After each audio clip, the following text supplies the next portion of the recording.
Well, hello everyone, and welcome to Waterford United with Pete Davis, candidate for Waterford First Selectman, and Glenn Patterson, candidate for the Waterford Board of Selectmen. You know, I'm glad you're watching. I'm going to tell you, it's an honor for me to be here because I know these two candidates very well, and I'm not only honored to know them as friends, but I'm really pleased as a citizen of our town that they've taken on the responsibility of running for office. We'll be well served by two fine people here. Today's show is sort of a continuation of a topic we've talked about a few times, and we won't talk about it forever, but there's a little more to say. And so I want to start by quoting briefly from the town charter. It states, in part, that the first selectman shall direct the establishment, administration, and coordination of a municipal capital improvement plan. You know, when I was first selectman, I knew what those words meant, and I took that responsibility very seriously. Pete, maybe you can help us understand what those words mean to you and how you intend to employ them as you prepare for the office of Waterford First Selectman. Sure, Paul, thanks. A couple of things first. We're taping this on July 3rd, so on behalf of the campaign committee, we want to wish everybody a safe and happy 4th of July. And the other thing I have to do, my wife Maureen, her birthday is July 4th, so if I don't wish her happy birthday on the air today, I'm probably going to have to sleep in the car in the driveway tonight. Well, that's pretty bad, but we all better say happy birthday too. So yeah. Maureen, happy birthday. Happy birthday, Maureen. We're not going to sing, so that's a good thing. And you're right, the United States, happy birthday too. What a great day to have a birthday. Yeah, it is. Yep, it's a big day in the Davis household. Friends and family. I got you. So to your question, Paul. I'd like to be able to read minds and understand why, when people put that legislation on the books, why they did it. But it's probably not better to be able to read minds for a lot of different reasons. But I think primarily why they did that was to drive accountability and responsibility into that process. Because if you don't have specific language as to who's responsible for creating that process and driving that process, it's a little too easy to pass the buck or point the finger to somebody else if something isn't happening. Like they say, if everyone's in charge, no one's in charge. Correct, correct. I think that's what they were thinking too. So in my mind, it made a lot of sense to do that. And it's not an issue of the first selectman being in charge completely. I mean, in some people's minds, it's great to be the king, but this isn't the case. In my mind, an easy rests the head that wears the crown. Oh, yeah. That's what Shakespeare said. I think primarily the benefit of this language is this. It allows the first selectman, clearly allows the first selectman to create a process to go through capital planning programming and capital planning, period. And the reason, again, that's important is it's not an issue of the decision shouldn't stop with the first selectman. There should be a much broader conversation. There should be a number of stakeholders involved in this. And if nothing else, it gives better direction. Glenn's got some examples of some of the things that have been occurring, but more importantly, not occurring on the planning end of things. So, okay, you know, Glenn, I'm glad that Pete said that because I've said here before, but I've learned this directly myself by working with you, that you have a really fine analytical mind, and you're so good at coordinating, you know, concepts that are floating around.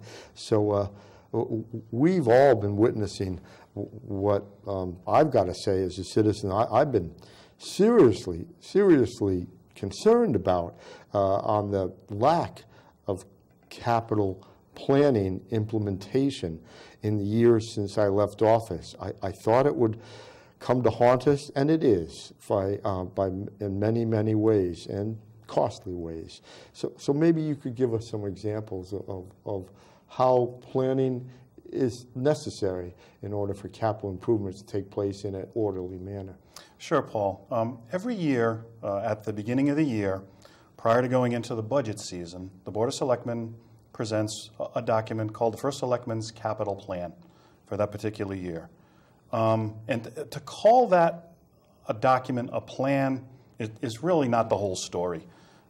It really is more so a list of projects that the First Selectman is looking to get funded. Now, certainly funding is a huge factor in getting any project off the ground, yes. but it's only one element of what needs to happen.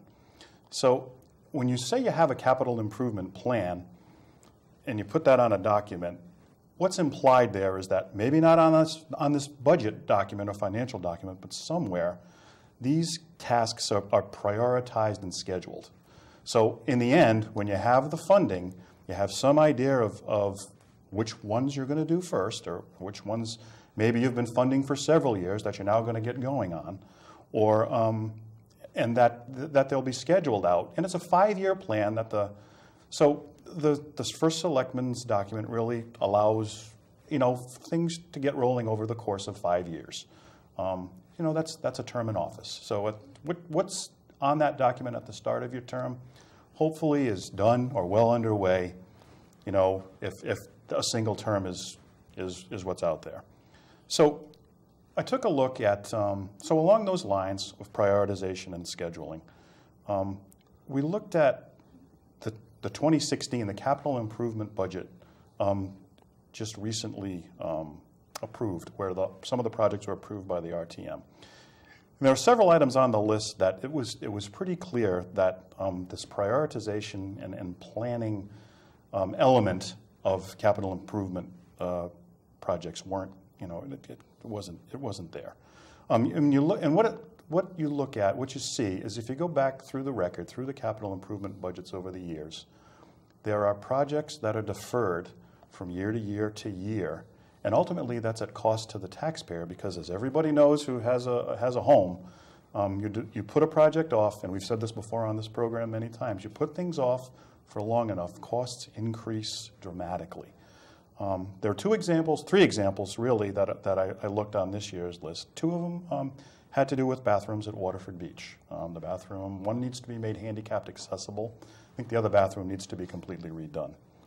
So there's one on the causeway as you walk down to the waterfront, and there's one out in the picnic area. Right.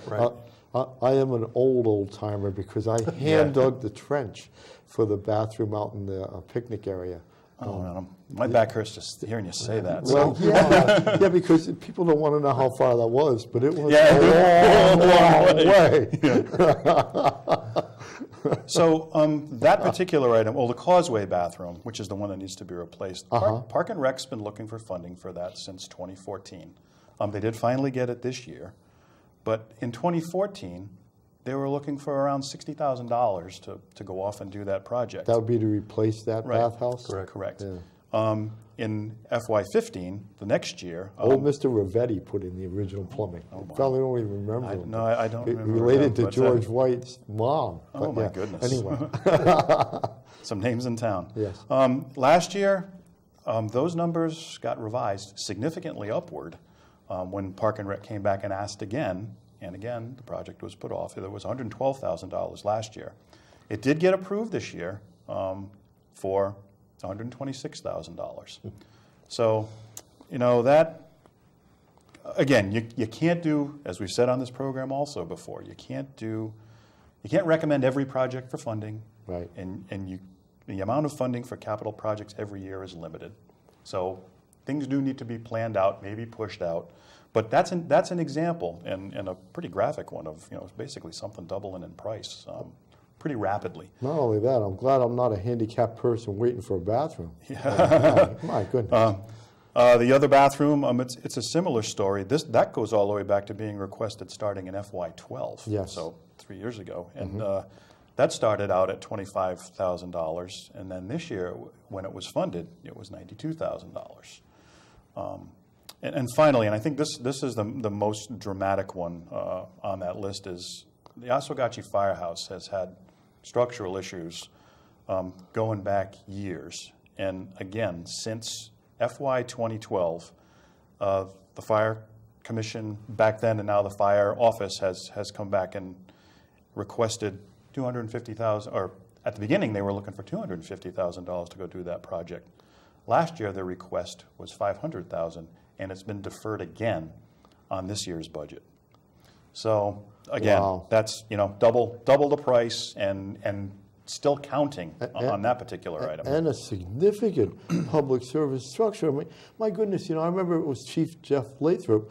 When my mom died in 2006, and we had the family reception after the funeral at Oswegatchie. And then a few years later, when my dad passed away, they could not host it because that second story couldn't be used for public gatherings. That is a long wait for an essential service or essential improvement. Sure. Glenn and I actually went out and had a meeting with the chief and some of the other members. Right. And we had heard that that building was in tough shape, and I had actually gone online and I took a look at some of the architectural, some of the plans that they've had completed over the past 3 or 4 years. Yes. I don't want to speak for Glenn, but I think we're in the same boat on this one. I was absolutely, if this is too strong a word, but I was appalled at the conditions inside that building. That's the right word, seems to me. And it's not only the structural issues with that building. The fact of the matter is we've got millions of dollars of equipment in that building. So, you know, this isn't something that happened over the past year or so. This has been a long-standing issue. And to the credit of the folks involved in the building committee out there, they've modified that plan 2 or 3 times to try to reduce the cost, basically some value engineering, or actually one of the last iterations, as I understand it, is they've taken the public portion of that building out of the plan. You know, that's kind of counterproductive in my mind because those public spaces in those buildings allow them to do some fundraising to offset some of the expenses of running that firehouse, which if they don't have the ability to do fundraisers, or that's not available to the community to have meetings, you know, that's not a good situation. The taxpayers end up picking up that extra bill. As Glenn said, and in one case with the Parks Department, it doubled. My goodness. And in the earlier show when we talked about capital planning, when we had talked about those astonishing examples from the consultant on our road reconstruction failure to keep pace with necessity, is it just strikes me every time I drive around town. I had mentioned to Pete that we had a hard rain the other day, and I was driving from Chapman Avenue onto Vauxhall Street Extension. And Public Works had gotten out right away and marked it, and so it wasn't unsafe because you know they put up barricades and they had painted the road where it had collapsed, but the road had collapsed. How can you let Vauxhall Street Extension collapse? I mean, my goodness. I mean, that's like an artery and say, I'm not going to go to the doctor, I guess. To me, that's just really appalling. The other thing that we found in doing research, and again, we always try to look to the record to see what's going on so we can substantiate what we're telling viewers or telling the public through a campaign. One of the documents that came in, it clearly says First Selectman's capital plan on it. If you look at the notations on that document, it's deferred, planning not complete. Deferred, planning is not complete. And some of these, as Glenn has said, they're long-standing projects. The fact that you don't require at least the planning to be completed it puzzles me as to why you wouldn't at least take that step. So essentially, you know, I don't like to use sports analogies, but you've got these projects teed up. Yes. The planning is done, so as funding becomes available and you decide that those projects are priority wherever they fall within the list, then at least you have the planning done, because I can tell you from professional experience, planning takes a while. It does. So the fact that you put it off year after year after year and not even do that basic work that you need to do, again, right. I had one more thought on that, Paul, going along those lines, is that if you have a major project, again, obviously you need funding to go do it, and that's kind of where people's attention goes. But as Pete said, planning for these things is a marathon, not a sprint. Absolutely. It takes some forethought and some ground laying and some regular attention be made so that you can ensure that when the planning's done, when the funding's available, you can hit the ground running. If that project is one of your priorities, you want to be able to get out there and start that project as soon as you possibly can to limit any additional year-over-year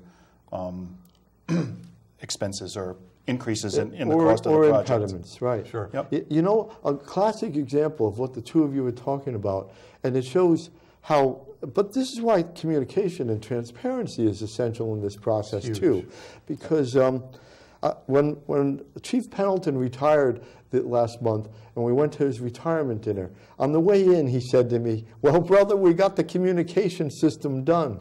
I got to tell you something. That's something that First Selectman Sheridan and First Selectman Eckert had strongly supported. We had both approved of that as high priorities, and it wasn't funding that was the obstacle. It was FCC requirements for communications bans. But all that planning had to be done. It took a lot of work on the part of the police administration to get there. And it's exactly your point, Pete, that if that work hadn't been done, Waterford couldn't have moved forward with the essential upgrade of its communication system. And so there's more to this than money, and there's a lot of work, and that's why the First Selectman is so important for being at the helm. The issue of communication and transparency. Glenn and I have been going to a lot of meetings over the past 4 or 5 months, and again, reviewing a lot of documents. There's an element of fairness involved here. The First Selectman being in charge of those capital programs and capital planning. If you continually defer it and defer it and defer it because the planning isn't being done, in my mind, it's not fair to department heads, number one, because department heads, they require some leadership. And they have to answer to a lot of constituencies themselves. Right. Yes. So if they've got some project that rests within their department and they're not getting effective communication out of the First Selectman's office, well, look, we need to complete this. Mm-hmm. That's a conversation, that's communication. Mm-hmm. They need to know that, okay, I've got to move the ball on this. So it becomes, again, what we talked about earlier, an issue of accountability. Yes. So it's not necessarily that the First Selectman is responsible for doing that planning work. The First Selectman's responsibility should be to make sure that that ball is moving forward. If not, if there are impediments, what do we need to remove those impediments to at least get this planning work done?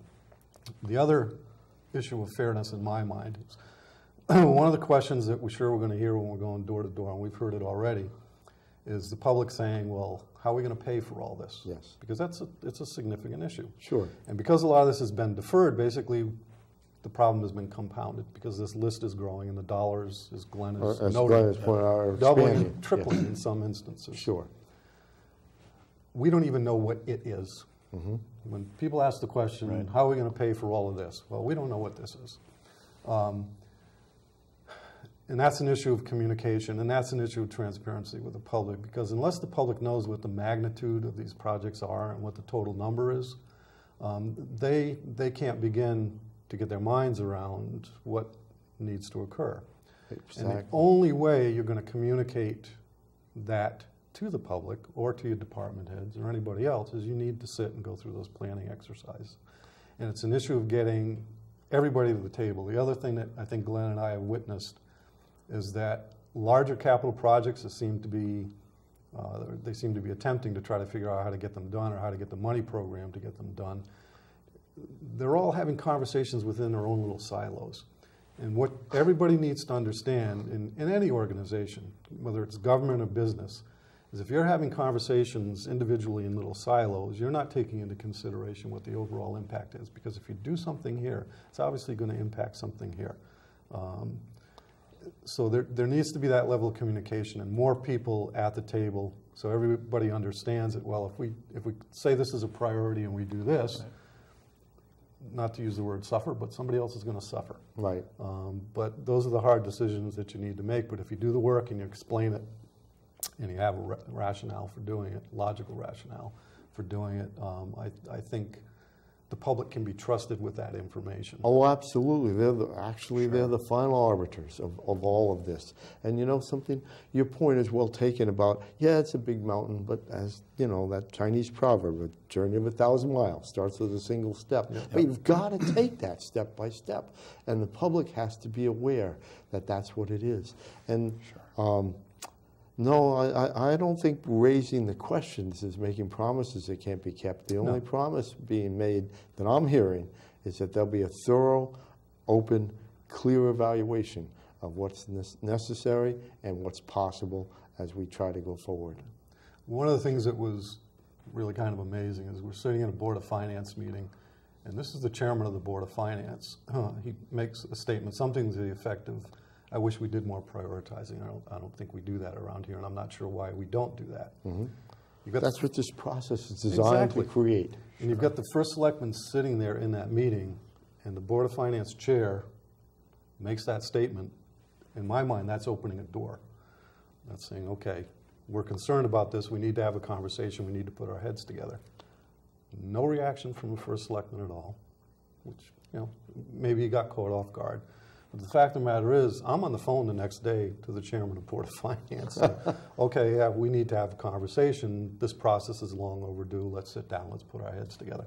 Now, if the competition's watching this show, I can guarantee you that we might see some effort towards that before November. But that, you know what? I'm okay with that. The town needs That's to in do the it. best interest of the town. Best interest of the town. We all three So, see it out alike. And that leads in actually to my last point, although in large measure we've just talked about it. But, you know, when I served as first selectman, and Pete, you know this directly in your family too, because your dad was faced with the same thing when he served as first selectman.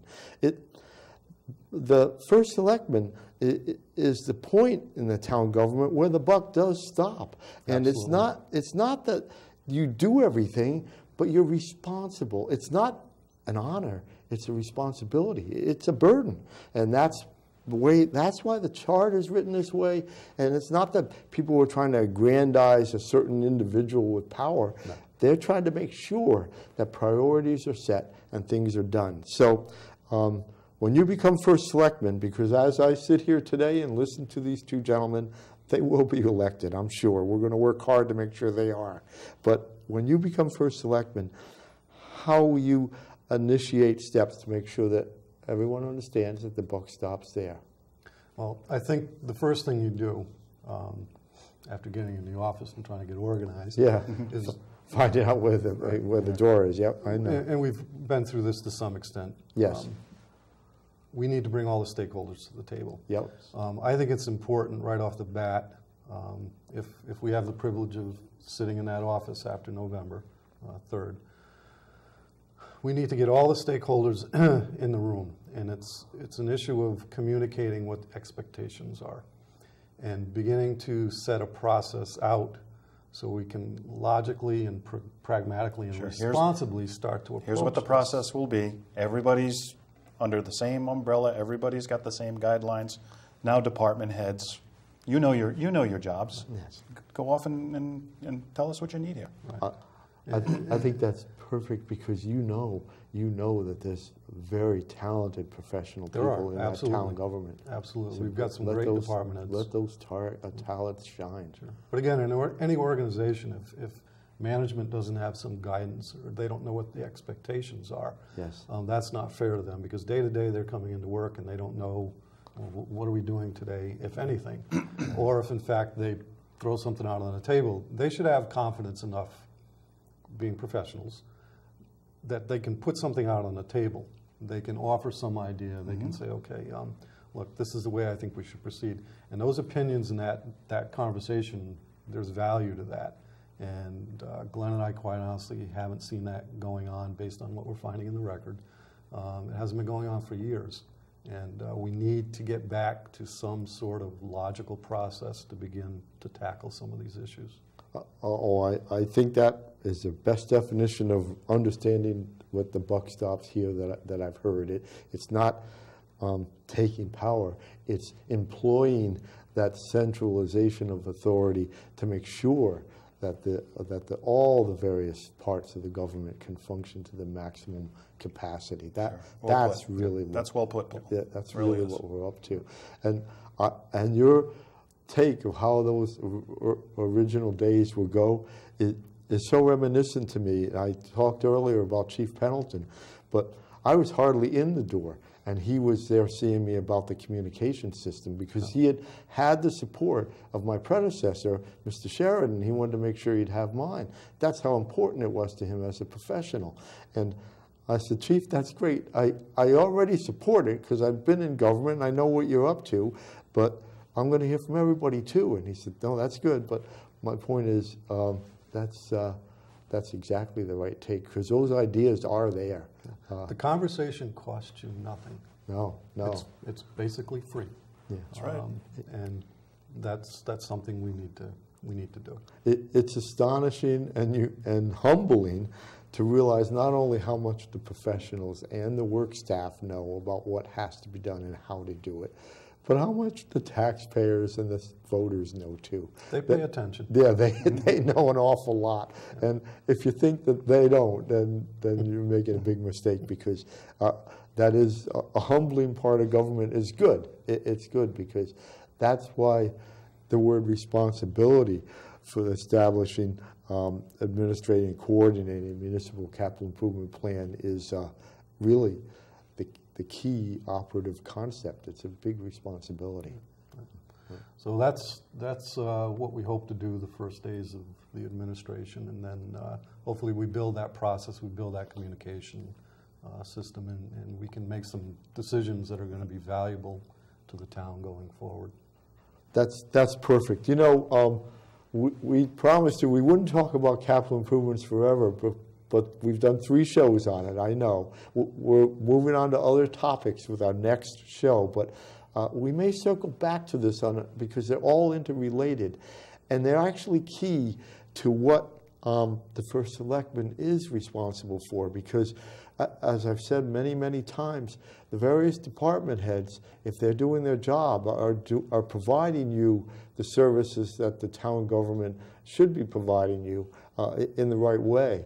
But if it's not coordinated from the top, then you're not getting the most efficient service, and as Glenn so rightly pointed out, you're not getting the most cost-effective method of getting that service to you. And in some cases, as we've pointed out more than once, you're getting actually a falling down of essential services like road reconstruction and maintenance. So with that, we look forward to the next show. We look more forward to that, to November, and you getting to the polls and voting, because I know that Pete Davis and Glenn Patterson are eager to undertake the responsibility of the work ahead. And I know that we, the people of the town of Waterford, will be well served. So we'll see you next time, and thanks for watching Waterford United. Thank you, Paul. Thank you, Paul.